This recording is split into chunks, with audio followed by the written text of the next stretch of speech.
ನಮಸ್ಕಾರ ಗುರು. ನೋಡ್ರಿ ಗಾಡಿ ಇಲ್ಲಿ ತಾಂಬಂದು ಇಲ್ಲಿ ಹಾಕಿದ್ದೀನಿ. ಇವಾಗ ದೇವಸ್ಥಾನ ನೋಡೋಕೆ ಹೋಗಬೇಕು. ಬಿಸಿ ಬಿಸಿ ಟೀ ಕುಡ್ಕೊಂಡು ಒಂದೆರಡು ಬಜ್ಜಿ ತಿನ್ಕೊಂಡು ಹೋಗೋಣ ಅಂತ ಬಂದಿದ್ದೀವಿ. ಇಲ್ಲಿ ಆಂಟಿ ಮೊಟ್ಟೆ ಬೋಂಡ ಮತ್ತು ವೆಜ್ಜು ಇದನ್ನು ಮಾಡ್ತಾವ್ರೆ. ತಿನ್ಕೊಂಡು ಹಿಂಗೆ ನಡ್ಕೊಂಡು ಒಳಗಡೆ ಹೋಗಬೇಕು. ಒಳಗಡೆ ಹೋಗಿ ತೋರಿಸ್ತೀನಿ. ಫಸ್ಟು ಟೀನು ಮತ್ತು ಬಜ್ಜಿ ತಿನ್ಬಿಡೋಣ. ಗೈಸ್ ಇಲ್ಲಿ ನೋಡ್ರಿ, ಬಿಸಿ ಬಿಸಿ ಬಜ್ಜಿ ಮತ್ತು ಟೀ ತೊಗೊಂಡಿದ್ದೀನಿ.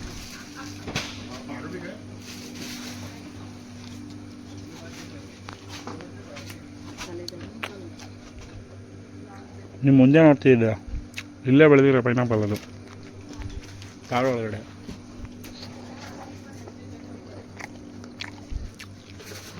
ನೀವು ಯಾವಾಗಾದರೂ ಬಂದರೆ ಈ ಥರ ಅಂಗಡಿಗೆ ಬಂದು ಏನೋ ತಿನ್ಕೊಂಡೋಗಿ. ಪಾಪ ಇವ್ರಿಗೂ ಹೆಲ್ಪ್ ಆಗುತ್ತೆ. ಇವರೆಲ್ಲ ನಮ್ಮನ್ನೇ ನಂಬ್ಕೊಂಡಿರ್ತಾರೆ. ನೀವು ಬಂದು ಏನು ತಿನ್ನಂಗೆ ಹೋಗ್ಬಿಟ್ರೆ ಅವ್ರು ಹಾಕಿರೋದೇ ನಮಗೋಸ್ಕರ ಅಂದಮೇಲೆ ನಮ್ಮ ದೇವಸ್ಥಾನದಿಂದ ಮುಂದೆ ಇಕ್ಕಿರೋದು ನಾವು ತಿಂದು ಬೆಳೆಸ್ಬೇಕಲ್ವ. ಒಬ್ರಿಗೆ ಜೀವನಾಧಾರ ಇದು. ಇಲ್ಲಿಂದ ನಿನಗೆ 40-50 ಕಿಲೋಮೀಟ್ರು ಹೋಗಿ ಕೆಲಸ ಮಾಡೋ ರೇಂಜಿಗಿಲ್ಲ ಪಾಪ. ಕಾಳಜಿ ಮಾಡಿಬಿಟ್ಟು ಹೋಗೋಣ. ಇಲ್ಲಿ ನೋಡ್ರಿ, ಕೆಳಗಡೆ ಫಾಲ್ಸ್ ಸರ್ಕೊಂಡು ಹೋಯ್ತೈತೆ. ಈ ದೇವಸ್ಥಾನ ಯಾಕೆ ಡಿಫ್ರೆನ್ಸು ಅಂದರೆ ಗೈಸ್, ಇದಿರೋದು ಫಸ್ಟ್ ಆಫ್ ಆಲ್ ಕಾಡೊಳಗೆ. ಕಾಡೊಳಗಡೆ ಬಂದು ದೇವಸ್ಥಾನಕ್ಕೆ ಹೋಯ್ತವ್ರೆ ಅಂದರೆ ಇದು ದೇವ್ರ ಭಕ್ತಿನೇ. ದೇವ್ರ ಭಕ್ತಿ ಅಲ್ಲದೆ ಇನ್ನೇನಿಲ್ಲ ಗೈಸ್. ಆ ದೇವ್ರ ಮೇಲೆ ಭಕ್ತಿ ಇರೋದಕ್ಕೆ ಇಲ್ಲಿವರೆಗೂ ಬಂದವ್ರೆ. ಮತ್ತು ಇಲ್ಲೇ ಹಾಕ್ಬಿಟ್ಟವ್ರು ನೋಡಿ, ಡು ನಾಟ್ ಸ್ವಿಮ್ ಅಂತ ಎಲ್ಲ ಹಾಕ್ಬಿಟ್ಟವ್ರೆ. ನೀರು ನೋಡ್ಬೇಕು ನೀವು, ಏನು ಪ್ಯೂರ್ ಆಗೈತೆ ಗೊತ್ತಾ ವಾಟ್ರು. ಅಯ್ಯೋಯ್ಯಪ್ಪ, ಕಾಡೊಳಗಿಂದ ಹರ್ಕೊಂಬರೋದಲ್ವ, ಮಸ್ತಾಗೈತೆ. ಇಲ್ಲೇ ಮುಂದೆ ನಡ್ಕೊಂಡೋದ್ರೆ ದೇವಸ್ಥಾನ. ನೀವು ಕೇಳ್ಬೋದು, ಒಂದು ದೇವಸ್ಥಾನಕ್ಕೆ ಹಿಂಗೆ 100 ಕಿಲೋಮೀಟ್ರ್ ಬರ್ಬೋದಾ ಅಂದರೆ, ನಮ್ಮ ದೇವಸ್ಥಾನ, ನಮ್ಮ ಕನ್ನಡಿಗರು ಕಟ್ಟಿರೋ ದೇವಸ್ಥಾನ, ಕಣ್ಣು ಮುಚ್ಕೊಂಡು ಬರ್ಬೋದು. ಬರೋದ್ರಲ್ಲಿ ತಪ್ಪಿಲ್ಲ ಗೈಸ್. ನಮ್ಮ ಹಿಂದೂ ಧರ್ಮ ಉಳಿಬೇಕು ಅಂದರೆ ಅಫ್ಘಾನಿಸ್ತಾನ ನಡ್ಕೊಂಡು ಹೋಗ್ಬಿಡೋದ. ಸುಮ್ಮನೆ ಹೇಳಿದೆ. ಆಮೇಲೆ ಯಾರ ಕಮೆಂಟ್ ಹಾಕ್ಬಿಟ್ಟಿರ. ನಮ್ಮ ದೇವಸ್ಥಾನಗಳು ಉಳಿಸ್ಕೊಂಡ್ರೆ ಸಾಕು ಗೈಸ್. ಚೆನ್ನಾಗಿರೋ ಸಂಸ್ಕೃತಿ ಉಳ್ಳಂಥ ದೇವಸ್ಥಾನಗಳು ಇರೋದೇ ಕಮ್ಮಿ ನಮ್ಮಲ್ಲಿ. ಆ ದೇವಸ್ಥಾನಗಳನ್ನ ಉಳಿಸ್ಕೊಂಡ್ರೆ ಸಾಕು, ಆಟೋಮೆಟಿಕ್ಕಾಗಿ ಎಲ್ಲ ರನ್ ಆಯ್ತದೆ. ಇಲ್ಲ ನೋಡ್ರಿ, ಒಂದು ದೇವಸ್ಥಾನ ಉಳಿದ್ರೆ ಅಲ್ಲೇ ಅಕ್ಕಪಕ್ಕ ಇರೋ ಹಳ್ಳಿಲಿ ಇರೋ ಅಂಥ ಜನಗಳು ಲೈಫೆಲ್ಲ ಉಳಿಯುತ್ತೆ. ಅದಕ್ಕೆ ಆಗಿನ ಕಾಲದಲ್ಲಿ ದೇವಸ್ಥಾನಗಳನ್ನ ಜಾಸ್ತಿ ಪ್ರಮಾಣದಲ್ಲಿ ನಿರ್ಮಾಣ ಮಾಡಿದರು. ಒಂದು ದೇವಸ್ಥಾನ ಫೇಮಸ್ ಆದರೆ ಇಡೀ ಅಕ್ಕಪಕ್ಕ ಊರು ಪಂಚಾಯಿತಿ ಎಲ್ಲ ಫೇಮಸ್ ಆಯ್ತದೆ ಆಟೋಮೆಟಿಕ್ಕಾಗಿ. ಇವಾಗ ದೇವಸ್ಥಾನ ಎಂಟ್ರೆನ್ಸಿಗೆ ಬಂದಿದ್ದೀವಿ, ಹೋಗೋಣ ಗೈಸ್. ಫೈನಲಾಗಿ ದೇವಸ್ಥಾನದ ಹತ್ರ ಬಂದು ನೋಡ್ರಿ ಹೆಂಗೈತೆ ದೇವಸ್ಥಾನ. 12ನೇ ಶತಮಾನದಲ್ಲಿ ನಿರ್ಮಾಣ ಮಾಡಿರೋ ದೇವಸ್ಥಾನ ಇದು. ಕದಂಬರು ನಿರ್ಮಾಣ ಮಾಡಿರೋದು. ಕರ್ನಾಟಕದ ಮೊದಲ ರಾಜ್ಯ ಮನೆತನ ಕದಂಬರು. ಇಲ್ಲೇ ಹಾಕ್ಬಿಟ್ಟವ್ರೆ. ವಿಡಿಯೋಗ್ರಫಿ ಏನೂ ತೆಗಿಯೋಂಗಿಲ್ಲ ಅಂತ, ಅದಕ್ಕೆ ಮುಂದಕ್ಕೆ ಹೋಗಿಲ್ಲ ಇನ್ನೂ. ಇಷ್ಟು ದೂರ ಬಂದ್ಬಿಟ್ಟು ಅದು ತೆಗಿಬೇಡ ಇದು ತೆಗಿಬೇಡ ಅಂದರೆ ಬೇಜಾರಾಗ್ಬಿಡ್ತದೆ ಗೈಸ್, ಸೀರಿಯಸ್ಸಾಗಿ. ಒಳ್ಳೆ ಎಕ್ಸ್ಪೀರಿಯೆನ್ಸ್ ಆಗೈತೆ. ಹಂಗೆ ಫೋಟೋನ ವೀಡಿಯೋನ ತೆಗೆದುಬಿಟ್ರೆ ನೆಮ್ಮದಿ ನನಗಂತೂ.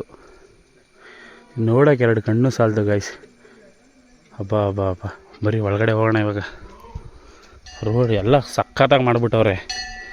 ಆಮೇಲೆ ಇನ್ನೊಂದೇನು ಗೊತ್ತಾ, ಇದನ್ನ ಹೆಂಗೆ ಕದಂಬ ರಾಜ್ಯ ವಂಶಸ್ಥರಿಗೆ ಸೇರಿರೋದು ಅನ್ನೋದು ಹೆಂಗೆ ಡಿಕ್ಲೇರ್ ಮಾಡಿದ್ರು ಅಂದರೆ, ಸೇಮು ಇದೇ ಲೆಂತು ಇದೇ ಹೈಟು ಇದೇ ಥರನೇ ದೇವಸ್ಥಾನನ ಐಹೊಳೆಯಲ್ಲಿ ಕಟ್ಟಿಸ್ತವ್ರೆ.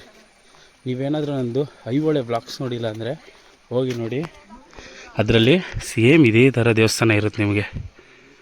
ಅದರಿಂದ ಅವ್ರದ್ದು ಎಲ್ಲ A to Z ಎಲ್ಲ ಸೇಮ್ ಟು ಸೇಮೇ ಕಟ್ಸಿರೋದ್ರಿಂದ ಇದು ಕದಂಬ ವಂಶದವ್ರದ್ದೇ ಅನ್ನೋದು ಫೈನಲೈಸ್ ಆಯಿತು.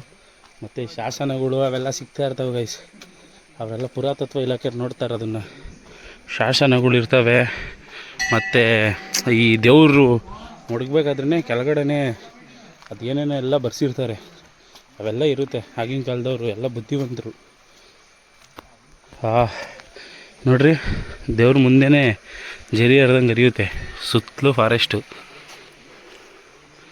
ಇಲ್ಲಿ ಮುಂದೆ ಇವಾಗ ನಾವಿದ್ದೀವಿ. ಬರ್ರೀ, ಪೂಜೆ ಮಾಡೋರು ಬಂದರೆ ಇಲ್ಲಿ ಪೂಜೆ ಮಾಡ್ತಾರೆ. ಫೈನಲಾಗಿ ನಮ್ಮವ್ರು ಕಟ್ಟಿರೋ ದೇವಸ್ಥಾನಕ್ಕೆ ನಮ್ಮವ್ರಿಗೆ ಸ್ವಾಗತ. ಮುಂದೆ ಡಿಸೈನ್ ನೋಡಿ ಯಾವ ಥರ ಇದೆ. ದೇವ್ರದ್ದು ಫೋಟೋ ತೆಗಿಯಂಗಿಲ್ವೇ ನಾನು ನೋಡೋಣ ಇರಿ ಗೈಸ್.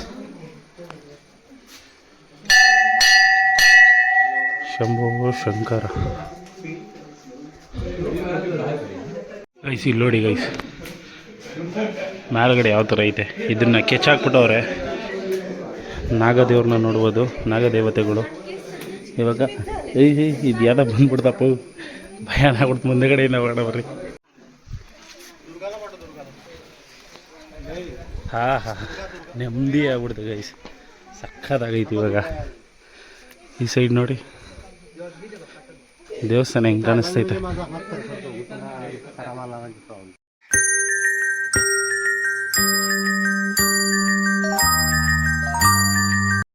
ಗೈಸ್, ಈ ದೇವಸ್ಥಾನ ಹೆಂಗೆ ನಿರ್ಮಿಸೋರು ನೋಡ್ರಿ. ಮೂರ್ತಿಗಳೆಲ್ಲ ಹೋಯ್ತಾ ಇವಾಗ ಡೆಸ್ಟ್ರಾಯ್ ಆಯ್ತಿರೋಂಥರ ಕಾಣಿಸ್ತೈತೆ. ನನಗೆ ಒಂದು ಇಂಟ್ರೆಸ್ಟಿಂಗ್ ಏನಪ್ಪ ಅಂದರೆ 12ನೇ ಶತಮಾನದಲ್ಲಿ ನಿರ್ಮಿಸಿರೋದಾಗಿರ್ಬೋದು, ಇನ್ನೂ ಇಲ್ಲಿ ಪೂಜೆ ನಡೀತಿರೋದು ನನಗೆ ವಿಸ್ಮಯ ಅನ್ನಿಸ್ತತ್ತ. ಅಭಿಷೇಕ ಮಾಡಿದ್ರೆ ನೀರು ಹೋಯ್ತಿರುತ್ತೆ ಈ ಜಾಗದಲ್ಲಿ. ನೋಡಿ ಈ ಮೂರ್ತಿ ಏನಾಗಿಲ್ಲ, ಎಷ್ಟು ಸಖತ್ತಾಗಿ ಕಾಣಿಸ್ತೈತೆ. ಹಾಂ,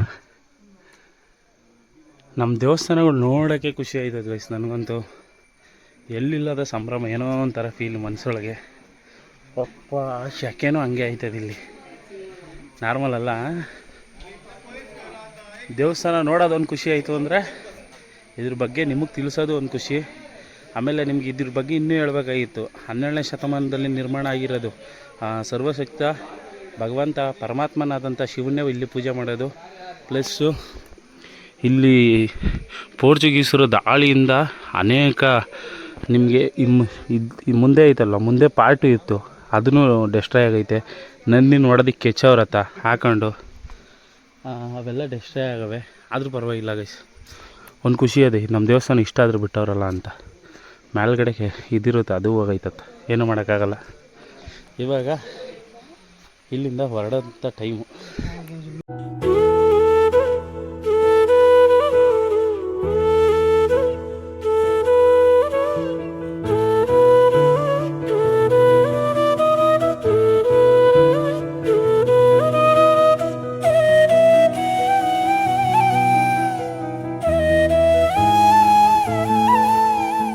ಗೈಸ್, ಫೈನಲಾಗಿ ದೇವಸ್ಥಾನ ನೋಡಿದ್ದು ಆಯಿತು. ನಮ್ಮ ಸಬ್ಸ್ಕ್ರೈಬರ್ ದಯದಿಂದ ಇಂಥ ದೇವಸ್ಥಾನ ಅಂತ ತಿಳಿಸಿದ್ದು ಆಯಿತು. ಒಂದು ಕಡೆಯಿಂದ ಹೇಳಬೇಕು ಅಂದರೆ ಸಬ್ಸ್ಕ್ರೈಬರ್ಸ್ಗೆ ಥ್ಯಾಂಕ್ಸ್ ಹೇಳೋಕ್ಕೆ ಇಷ್ಟಪಡ್ತೀನಿ. ಇಂಥ ದೇವಸ್ಥಾನಗಳ್ನ ನಮ್ಮ ಅರಿವಿಗೆ ತಂದಿದ್ದಕ್ಕೆ. ನನಗೆ ಸೀರಿಯಸ್ಸಾಗಿ ಗೋವಾದಲ್ಲಿ ದೇವಸ್ಥಾನ ಅಂತ ಅರಿವೇ ಇರಲಿಲ್ಲ.